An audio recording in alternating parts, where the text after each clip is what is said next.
What's up, my dog? Check this out. Tomorrow they sending me to the joint, man. I'll probably run into your little brother, man. Have you heard from him? I know you said you really hadn't heard from him last time I talked to you, but I'm going to the joint tomorrow and I'm gonna check on him and get back with you, make sure he's okay.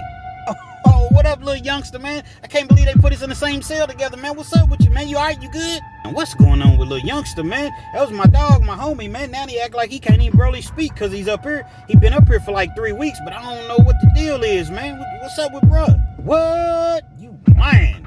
You mean to tell me my little youngster, man, has been going in the shower with Big G and eating with Big G every night and sitting on his bed all day long? Nah, I ain't buying that, bro. I can't believe that, man. I cannot believe I see little youngster walking to the shower with Big G, man. I told him about these bandits, man. Now, how in the world am I supposed to break this to his brother, man? How can I tell him, man?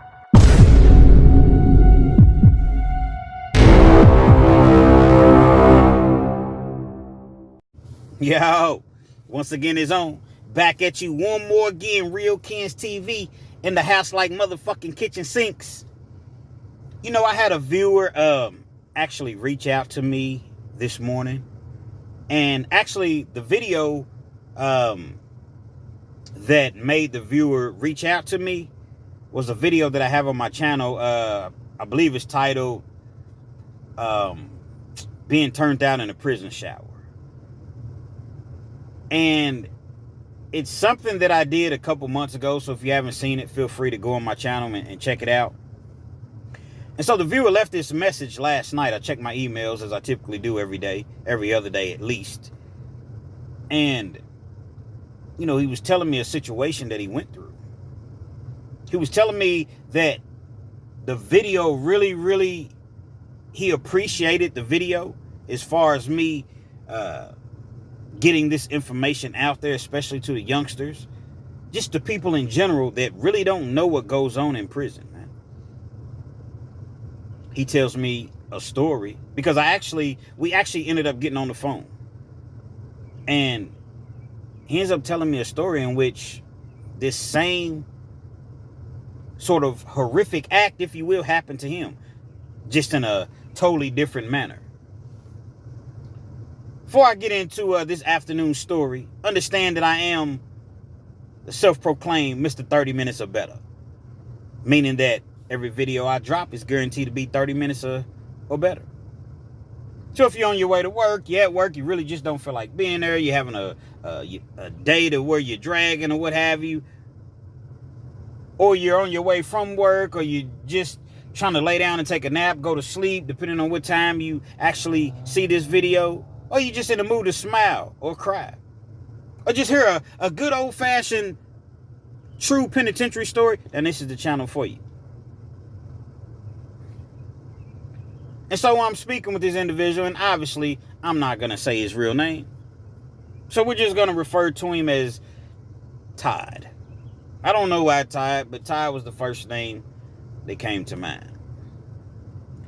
Now, before I tell you all exactly what Todd and I discussed, I'm going to enlighten you as far as the video that I made in regards to being turned out in the shower in prison.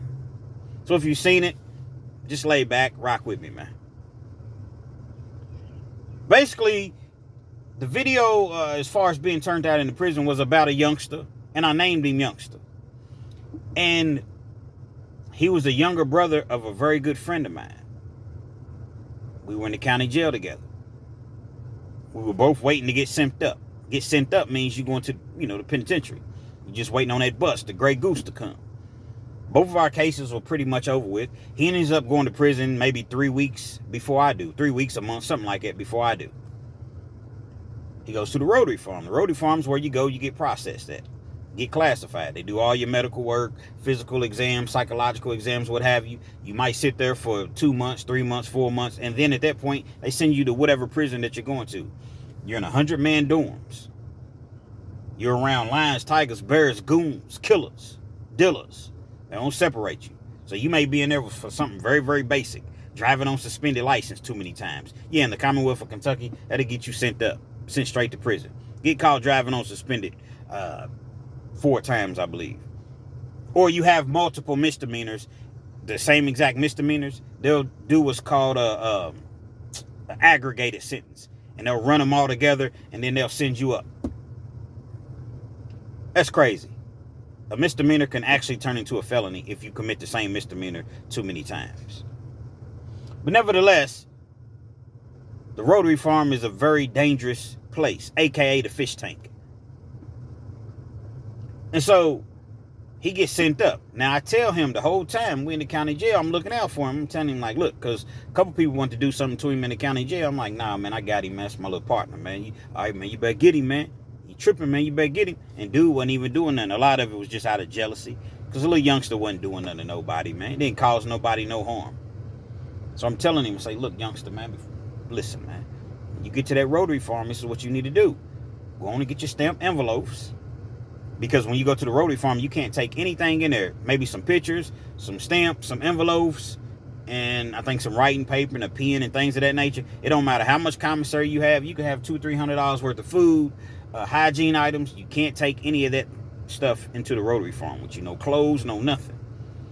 But so a lot of times what people, especially back then, a lot of times what people would do is they would just take as many stamped envelopes as they could possibly take and then sell the stamped envelopes for some commissary until, your money lands. Well, now, people don't write as much. This is many moons ago. So people don't write as much. And you got emails and JPay to where people can go on the computer and 5-10 minutes, your money's on your account, if you have somebody to send the money to you. But as I mentioned, things were totally different back then. I said, listen, little bro, you go to that Rotary Farm, you're going to see people cooking. You're going to smell chicken, salmon, burgers, Polish sausages, anything that you can possibly imagine, man. Shells and cheese, the macaroni and cheese. People gonna be in there making meatloafs, Jack Mac tuna, popcorn. All of these things you're gonna smell. You're gonna go to chow. The last time that you go to chow, the Rotary Farm is probably 4, maybe 4:15, 4:30, and you're not gonna eat again until 5:30, 6 o'clock in the morning. Understand, you're gonna be hungry. Do not borrow. Do not borrow anything from anybody. Don't accept anything from anybody. Don't gamble. I understand you like football and they do parlay tickets. And the parlay tickets are not really as bad. But that poker table, stay off the poker table. Stay off the poker table. Anybody that's unfortunately on your way to prison and you happen to be watching this channel, you got to go do a little time, stay off the poker table and do not borrow. I stress those two things. The basketball court can get kind of dangerous too, but if you just out there shooting around or what have you, but once you get to running whole court and it gets serious, walk away from it. Don't ever tell on nobody. See no evil, you hear no evil. You mind your business in prison. And you don't mess with nobody's boy. Nobody's wife, as they call them in prison. You do not, under any circumstances, do that. I'm stressing these things to him. I get to prison. They call me. A few weeks later, like I said, real Kens, pack it up. Call it B&B. Might be about 4 o'clock in the morning, 3:30, 4 o'clock in the morning. They call you over the loudspeaker. You in there asleep, you knocked out. Real Kens, yeah, pack it up, B&B. Are you so happy to get out of that county jail because you're going to prison? Imagine that. You happy to get out of the county jail to go to prison. County jail, you locked down 23, 24 hours a day. Most time you don't even get no rec. You locked in a cell that's meant to hold 10 people, and that's really too many. And it's 17, 18 people in the cell. And so, you're happy to get out of that environment. You get to the pen, you get to get out, contact visits, you get to get a haircut, you get to, you're not confined to one space the entire day. That's why most people are happy to go to prison. I get there. When I get there, everybody's gone to like child. There's a few people in the dorm because everybody don't go to child, but most people are gone to child. Come inside or what have you. I get my bed or whatever, my bunk. They give me like a little sack lunch. So I get my bunk together, spray my bunk down, my mat or what have you. Just get myself together or what have you. I look up. Little youngsters in the cell. Everybody comes back from child pretty much at the same time because you only got so long to go to child. The youngsters in the cell. What's up, dog? How you doing, man? What's good with you? I'm speaking to him. He's speaking, but it's very, very kind of generic. I look around, little youngster sitting on dude's bed, Big G's bed. What they going on? What's youngster doing over there with Big G? I know of Big G because he's been, his name kind of rings bells, if you will, throughout the prison system. But I've seen him before. I can't get involved. I can't go over to Big G's bed and be like, hey, bro. So I'm going to ask him when I get an opportunity. The problem is I never really got an opportunity. You see, I'm not going to give you all the entire story, but I'll tell you this. I had a partner in there, my OG, New York. New York had explained to me that youngster, man, is Big G's boy. What? What do you mean that's Big G's boy? That's his boy. First night he came in here, they got down, he swooped him up just like that. And I'm like, nah, it can't be true. Can't be true. Next thing you know, one thing led to the next, and y'all got to go to the video to actually watch that video to understand exactly what I'm talking about. Because if I tell you everything, then what's the use of you going back watching that video? But the point that I'm making is there's all type of booty bandits in prison. Sometimes they'll take it from you, in an aggressive manner. And sometimes they'll take it to you in a sly manner. Give you a couple things. Continue to give you things. The next thing you know, you owe them. Well, you can't pay them. Oh, but you're going to pay with something. Oh, yeah, you're going to pay with something. So Todd was telling me a situation that happened to him. And shout out to this individual, even though his name's not really Todd. But you know who you are. Because I told you that I was going to make this video. You showed a lot of courage, man, coming forward, man, and telling your story. Because your average person, your average man, the average person, period. Women, because women get violated just as well. More so than men. Most people don't really want to come forward and tell their story.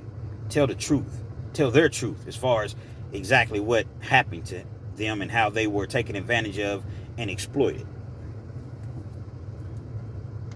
Todd was in the federal penitentiary. I've never been to the feds.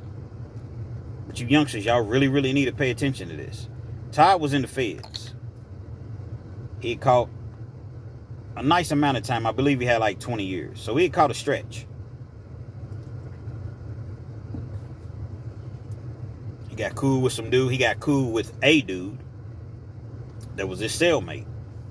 At the time, he was his cellmate. And actually, let me take that back. Let's take that back. A little manual rewind. Todd had gotten cool with a dude, but he wasn't his cellmate, but he would typically go to his cell. Like they would play chess, listen to music, just talk, kick it, eat.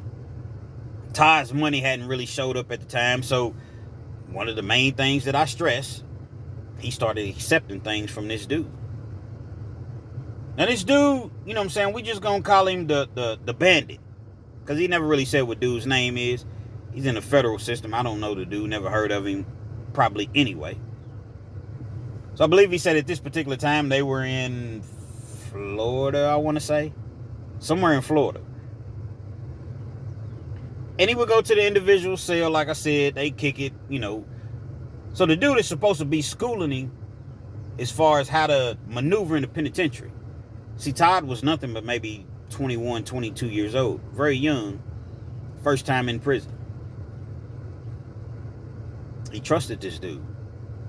He felt as though he could confide in this dude. He let him in on his darkest secrets and let him know everything. One day, he said he got up to use the restroom. And this particular day, this was in Todd's cell. He got up. Hey, man, I got to use the bathroom real quick, man. I got to go take a leak. He said that he got up, went to the restroom. He didn't think anything of it. Next thing he knows, he feels somebody's hand around his neck, dragging him from the the toilet, taking him to the bed, forcing him to the bed. He said he's screaming, he's clawing, he's kicking. But Todd said he's nothing but maybe 5'7", 5'8", 150 pounds at best. He said, dude, the goon, the prison goon, was probably 6'2", 6'3", 225, 230. Been working out, been locked up for a long time. He was like, I was no match for him whatsoever. You know how if you're trying to wrestle with your big brother, you younger, and you trying to wrestle with your big brother, no matter what, he's just stronger than you. He's just more advanced, more skilled than you. And there's nothing that you can do. Nothing. He said that the dude pinned him down on the bed. He's covering his face up. I think he had like a rag or a cloth or something like that, and he kind of put it in dude's mouth, so that the screams couldn't be heard. Put that pillow over his head, man. Pulled his pants down and violated him. He said it felt as though it was an eternity. He said, forget the fact that it was just painful. Obviously, it was painful. He was like, I've never done anything like that before. Just the humility, the embarrassment of somebody violating you, doing something like that to you. Then he said once the guy was done, man, the prison goon, the prison monster, he gets up, puts his clothing back on, his pants back on, pulls them up rather. You bet not say nothing. If you say something, I'm going to unalive you. Leaves the cell like nothing happened. For days, Todd said that he went into, he was just a darkness, a depression. He didn't even want to leave his cell.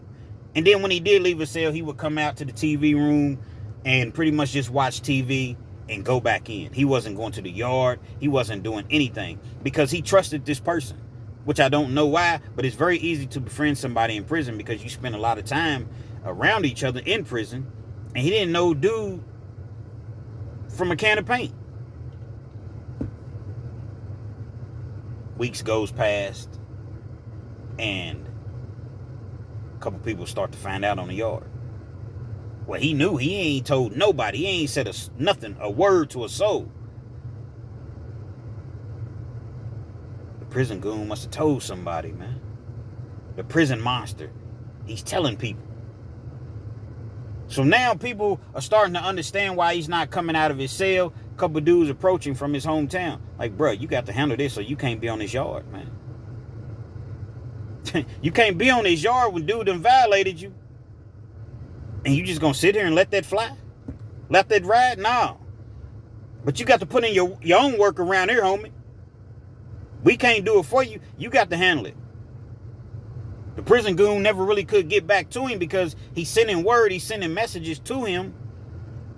But dude is obviously not responding to him. He said one day, man, they bring him one of them things. You know what I mean? Dante from the Dante Show Network probably sent it to him. You know what I mean? No, I'm just joking, man. Shout out to Dante. But no, seriousness. Serious. Put a serious face on. Brought him one of them blades. You got to put your work in, man. If you don't, like I said, you got to ride up off his yard, man. Dude got it. He said it's in a form of, or similar to an ice pick. But he said, I just didn't have the heart to do it. I ain't no killer, man. I couldn't do it. This was several weeks, maybe a month later. Now I know what you're thinking. I know what a lot of you are thinking. Oh, no, hell no. They wouldn't have had it told me, man. I would have been did that. It sounds easier than what it actually is. Even though this man got majorly violated, it just wasn't in him. Lonzo said on training day, the character played by Denzel, takes a real man to kill Jake. It ain't like stepping on ants. People don't got that kill. They don't got that dog in them. Now, I'm not advocating violence. I'm not saying to go out here and kill nobody. I'm not saying anything like that. But in a situation like that, where dude just violated you, man, it's up. And once it's up, it's motherfucking stuck, man. I can understand that there was nothing that you can do. He dominated you from a physical standpoint. He weighed way more than you. Damn near 100 pounds more than you. I get that. So for you all, it wouldn't happen to me. Yes, it could happen to you. Somebody physically dominates you. Or let's just say it's 2 or 3 of them. There's nothing that you can do at that particular moment. But try like he did. But at any rate, he rode up off the yard. He decided he wasn't going to do it. He checked in. He checks in. He tells the people that, I don't feel safe on this yard. And he goes to protective custody. He sits there, solitary confinement, because that's what it is, locked down 23 hours a day. Then they send him to another prison. Now, these prisons that he's in, these are level 4 prisons. So even when he goes to another prison, it's lions, tigers, bears, goons, gorillas, killers. They're just as well. USPs. Federal penitentiaries, man. 90 state prisons. It doesn't take long. Word travels. A couple guys that was at the prison that he was at first, up in Florida. I think he said he went to Kansas City or somewhere, Missouri. Once they hit the yard, word gets to travel. Oh, man, you let dude just violate you like that? And you ain't do nothing? They tell him he got rolled up off that yard. He ain't really trying to go. He's kind of liking it there. He said one day he came out of the TV room or something like that. One of those rooms, rec rooms. Dude had words with him. Actually, he was in the rec room. Dude had words with him. The dude left out. He came back, had his gloves on. Ran up on him. They get to fighting or whatever. Next thing you know, dude pulls out one of them blades. Cuts him up. He gets cut like 3 or 4 times. They take him to the captain's office, what have you. They asking him what happened. He's telling them he don't know, whatever. But they know, obviously, because he got marks on his face, bumps, bruises, and he's cut. He's cut. Y'all remember in Rocky? He's cut. You see, he's not a machine. He's a man. I go through my movie scenes sometimes, man. So y'all just bear with me. They say, man, the caseworker steps in at this particular time. Case management or what have you. And they say no. No. Because he's made it aware that he has been graped. But he just never said who. Case management steps in, said, listen, even though your level is this high, as far as supposed to be at a level 4, we're going to go ahead and send you to a level 3 prison. They end up sending him to a level 3 prison, to where he did the rest of his time with absolutely no problems, no violence, no anything. And like I said, man, I'm proud of this person, man, and I don't even know Todd. I don't know Todd. I never communicated with Todd. But I just had to reach out when he sent me that story. See, oftentimes people say, man, why y'all always telling stories about, booty bandits and things of that nature? You know why? Because these type of things happen in prison, man. They happen. Now, do some people exaggerate their stories? I don't know, because I wasn't there. I wasn't there when whatever the storyteller is telling. I wasn't there when he was telling his story. But I do know, serving over 10 years in the Kentucky Department of Corrections and been on several prison yards, not all the yards, but I've been on several prison yards, it definitely happens. It's just in a different manner. Fleece Johnson talks about it all the time. He wasn't going up to people, knocking people out and just taking it. Nah, man, he was more so whining and dining them, if you will. Giving them this, giving them that, finding people that were vulnerable, finding people that didn't have anything. Their family wasn't really sending them anything. I'm going to take care of you. I got you. Nah, don't worry about nothing, man. I got you, man.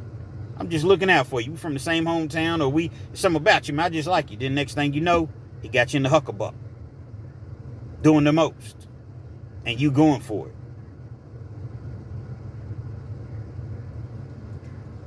We laugh and we joke and but this booty bandit stuff is very, very serious, man. Prison is not for the weak. Prison is not for anybody, but particularly the weak. You got a son, you got a friend, you got a brother, and they going in and they not weighing in, and they not affiliated with the streets whatsoever. And they go to prison. People are watching, man. From the time they get off that bus, the Grey Goose in Kentucky, but whatever the bus is called, people are watching. And they're seeing a person's demeanor and who they're hanging with and how often they go to the store and their prey. In a lot of cases, they're prey. But the wolf is going to come dressed in the sheep's clothing. Hey, how you doing, man? How you doing? I told y'all the story about Big Rufus. If you haven't seen the story on Big Rufus, go check it out on my channel. Hey, how you doing, man? Big Rufus, man. I'm cool. I understand. I came in the system at a young age, so I understand that, when people first come in, they don't have a lot. I'm the store man, which means he would loan stuff out. Need 2 noodles, 3 back. 3 noodles, 5 back. 5 sodas, 8 back. He was a store guy, and he ran the parlay tickets on the yard just as well as gambling, betting on the football, basketball, whatever, sporting events. And Big Rufus, man, he was a guy to where he came off very, very manable. And he talked with a high-pitched voice. Yeah, I'm just saying, man, because, we all got to stick together, man. Anything you need, Big Rufus got you, man. Zoom, zooms, wham, whams. You need some honey buns. You got some cakes. Well, I got some cakes for you. I know you young guys like them cakes. So you go and you borrow, even though you've already been fully warned not to. Your stomach's rumbling. You don't eat for another 10, 11 hours. I'm starving. I'm smelling all this good food. Big Rufus said I could come. I know my money's definitely coming. Yeah. And then you got a partner, somebody you cool with. Yeah, man, go borrow the money. Yeah, Big Rufus. So you go in there and, you get $15, $20 worth of, items, groceries or what have you from Big Rufus. Week or 2 later, your money comes. You knock on the door. You all excited. Big Rufus, man. Here you go, man. I got your, I got your items, man. Here's everything I owe you, man. I got your Zoom Zooms, your Wham Whams, your honey buns, your noodles, your Mountain Dews, your cakes. What is this? What do you mean, Big Rufus? I'm confused. Big Rufus is not talking about them type of cakes. These are not the cakes that Big Rufus wants back. Come on, Big Rufus. I ain't with that, bro. You told me I borrow this. I pay you X amount. Matter of fact, I stuck a little extra in there. Big Rufus is trying to stick a little extra in you. Man, I ain't with it, Big Rufus, man. Big Rufus is a gorilla. So if you ain't got that dog in you to really, protect yourself, defend yourself, he gonna have you. So a lot of these young guys that got these Dracos and these Glocks and these switches, y'all got all the guns out here on these streets. Okay, cool. But guess what? What happens when you go penitentiary? Oh, my dogs is in there, my hood's in there. Yeah, but if you go to the feds, see if the feds pick your case up, which they are doing a lot, especially getting caught with these guns, these machine guns, these army guns, artillery, if you will. The feds is picking these cases up. So now when the feds come and they send you way to Timbuktu, Oklahoma somewhere, are your homies there? Arizona somewhere? Are your homies there? Not gonna have too many homies. So you're gonna ride with your region, but you don't know them dudes. And then if they think you soft or you're outnumbered, they're gonna have you doing stuff just to, for the protection that they give you. All right, you responsible for holding the knives or transporting the knives or transporting this or you trying to get home. But they got you doing stuff that will probably extend your stay, will definitely extend your stay if you get caught. So all this tough guy stuff out there on the streets, man, because you got guns. Ain't no guns in prison. There's knives, man, and knees and locks and socks and whatever other weapon that you can come up with. Sure, you can get a knife in prison, but keeping it's a totally different thing. You can't just walk around and have it on you at all times. Do shakedowns. You might just be walking, minding your business. Hey, you, come here. Where's your ID? Turn around. Put your hands up. Pat you down. Make sure you don't got no weapons or, contraband or anything like that on you. Predators, man. There's a difference between a cheek buster and a booty bandit. Neither one of them are good, but I've already explained to you what a booty bandit is. A cheek buster is just somebody, they like what they like. They see an opportunity and you down, they're obviously down, then y'all gonna get it in. But there's no force in it. There's no. But you got these booty bandits, man. They straight predators, man. And back in the day, from what I understand, the 70s and the 80s, it wasn't no finessing. They just gonna take it. Dude in the Kentucky prison system. I'm going to make a video about him. I'm going to make a video about this individual. The lipstick strangler. The lipstick strangler, man. He going to come up to you. Big white dude, man. He was probably about 6'2". Had a big old stomach, man. Tattoos everywhere or whatever. But he was cool. Like, everybody liked him, man. You know what I'm saying? Like, he had respect on the yard. But he was a bandit. So if he like you, he gonna come up to you. He might forewarn you. You know what I mean? And sometimes, man, he was just known to just knock you out. Catch you coming out of the shower. Catch you going in the shower. Knock you straight out. Put your pants down, your boxers down, whatever you got on. You going in the shower, your towel, whatever. He's gonna perform what he likes to do. He's gonna perform that action on you.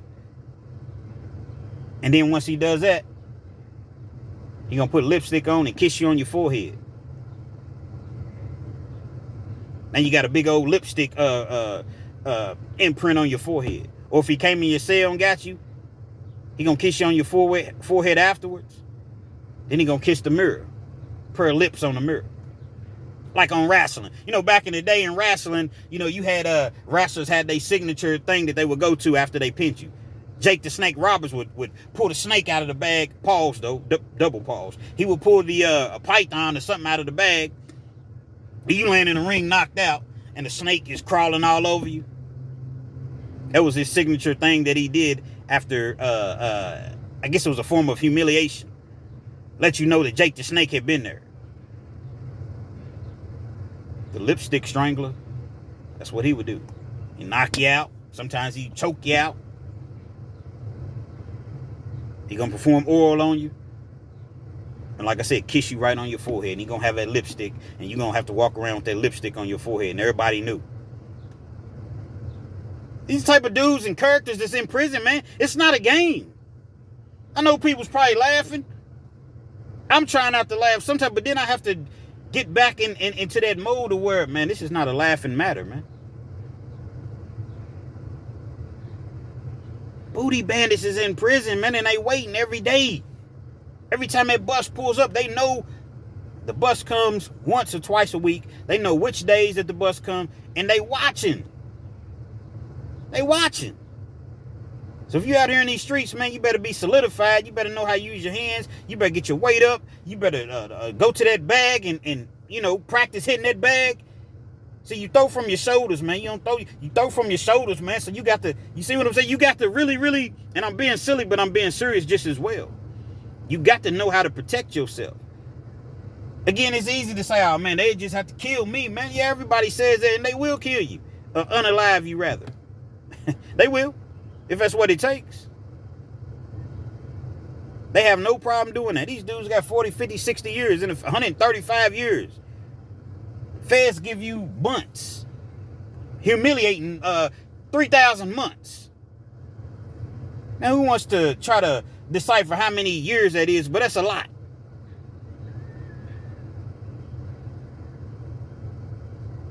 You out here with these beautiful women. You got your mother out here, hopefully. You got your father, your grandparents, your kids, your friends, your loved ones. But you running around trying to be hard to show people that you're not a game. That you're nothing to be played with. But when you go to them feds, them USPs, you definitely going to be something to play with. Now, this doesn't go for everybody. Some dudes are stand-up dudes. They go inside, man. They handle their business, but they don't have no problems. If you're not affiliated, you ain't in no gangs, you not really a street dude like that, you just end up getting caught up. Who you gonna hang with? Who you gonna rock with in prison? This is not TV, man. You're not whooping 3-4 dudes, man. Keeping 3-4, gorillas, monsters, that's coming in. It's not happening. Everybody works out in prison for the most part. Everybody's trained to go, ready for war. Your car is mandatory. I seen a dude get split with a weight. Literally got split. His wig split because he missed a workout. He was supposed to be at workout. He didn't show up. It's not a game, man. If you're going to ride with this car, you're going to rock with this car, you're going to be ready at all times. Because as Dante from the Dante Show Network talks about, immediate violence is subject to break out at any given time. And I'm being dead serious. And if you're not ready, your car's going to war and you over hiding in the corner or act like you don't see it, they're going to deal with you next. Once they get done, you dealt with. You good as gone. So you better be at them workouts if you find yourself in prison. Like I said, man, I'm once again, I'm gonna continue to stress this, man. I'm proud of Todd for coming forward. You know, this is like 20 years later, 15, 20 years later. He said he still deals with it mentally, psychologically. He said he struggles because the individual that did it, he's gone as far to get his real information, his real name. He knows where the dude's low. He's still in the feds. But he said he does have a release date. And he said he struggles. He struggles because he really wants to get his get back. He just said back then it wasn't in him. He was like, man, I had that thing, man. And another thing that people don't realize, this dude had been locked up for a long time. So guess what?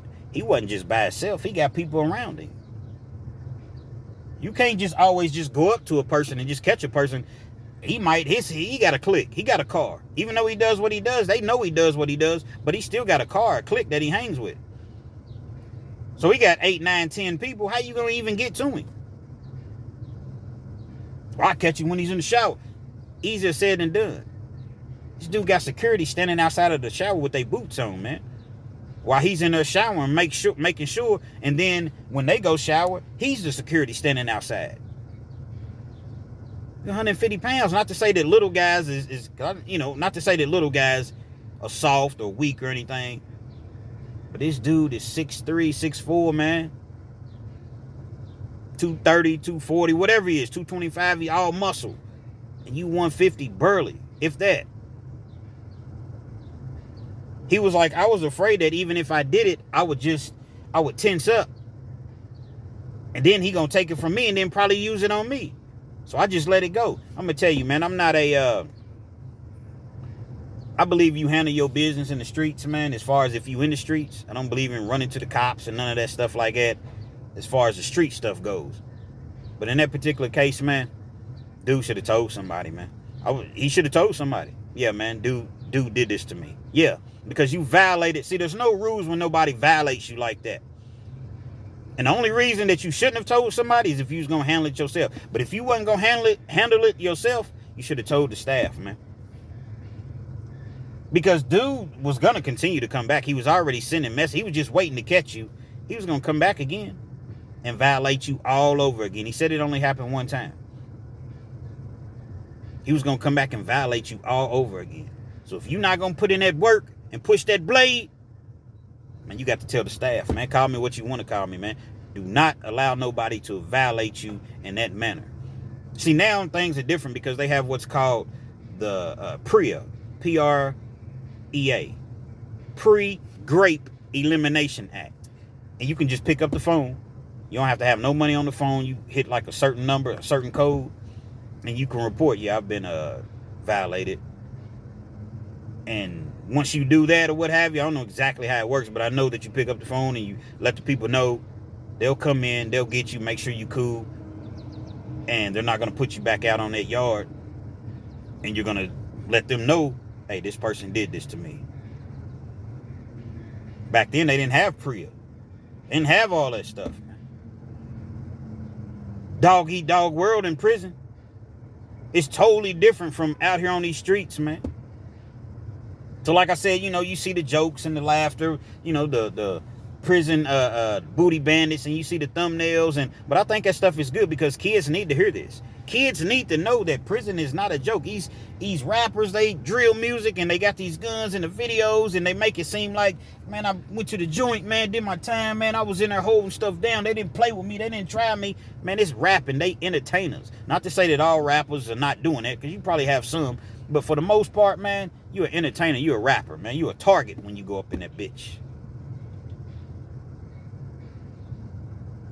And even if you was in there before you got famous, man, most of them wasn't doing what they say that they was in there doing. You know what most of them was in there doing? Sitting down acting like they had some damn sense. But when they come out here on the streets, they want to mislead our youth and make everybody think that it's cool to go to prison. I was in prison, man, handling my business, man. I kept 2 of them things on me at all times. Dudes didn't run up on me, and if they did, they got the business. They knew what was going to happen. It sounds good. All that sounds good. But the reality of it, it doesn't go down like that in prison, man. As far as you walking around. Like I said, man, you're going to get shook down on a regular basis in prison. And if you get caught with one of those things, if you're lucky, you'll just do maybe 6 months in the hole. But some places, it's at their discrepancy. They'll hit you with an outside charge. So you plead, nah, man, I wasn't trying to bother nobody. I was just trying to protect myself. I should have thought about that before you came to prison, man. You know, you can't have knives in prison. You can't have shanks. You can't have him in blade pushes. You can't have none of that stuff. Blades, ice picks. You can't have these things. Just the way that the cookie crumbles, man. I listen to Fleece Johnson over at Hustle Spirit 502 featuring Big Lee all the time. If you're not familiar with Fleece Johnson, which I'm quite sure you are, if you like to listen to this prison genre, go check him out, man. He got a book out on Amazon, man. Who is Fleece Johnson, man? Who is Fleece Johnson? It's on Amazon. I done read his book twice. I bought 2 books. And I've read it twice, man. And I've never told any of the stories that are in this book because you got to buy the book to actually hear some of these horrific stories. Guarantee it'll have you in tears probably after the first few chapters. Prison ain't no joke, and I can't say it enough. I can't stress it enough, man. Stay out of the joint, man. You having a hard time out here on the streets? I get it. I get it. You got a low-paying job? I get it. Trust me, I get it. But guess what? Get you another one. And you got 2 jobs. Work on your credit. I ran my credit all the way from a 500 to a 730. Unfortunately, I didn't maintain it, but you know, it's another story for another day. But work on yourself, man. Get you a trade, a skill. Learn how to use your hands. Learn. I don't care if you go to barber school. I don't care if you learn how to frame houses, roofing, just whatever. Electrician, carpentry, whatever. Plumber, HVAC. Learn how to do something with your hands to get you a skill. But don't turn to the streets, man. That's not the way to go. Do not turn to them streets, man. Because it's a dirty game in the streets. And you're going to end up dead or in penitentiary. That's just what it is, man. Real Kens TV. Hopefully you liked the video. Feel free to comment. Definitely share. Subscribe to the channel if you're not already subscribed. And be sure to hit that post notification. So anytime I bring you this action and this motherfucking heat, guess what? You're amongst the first to receive. Y'all start liking my videos if you don't mind. Like, comment. The interaction, man, needs to be, the interaction with the audience needs to be higher. I appreciate the views, but the interaction needs to be higher. Hit that Cash App too for me, man.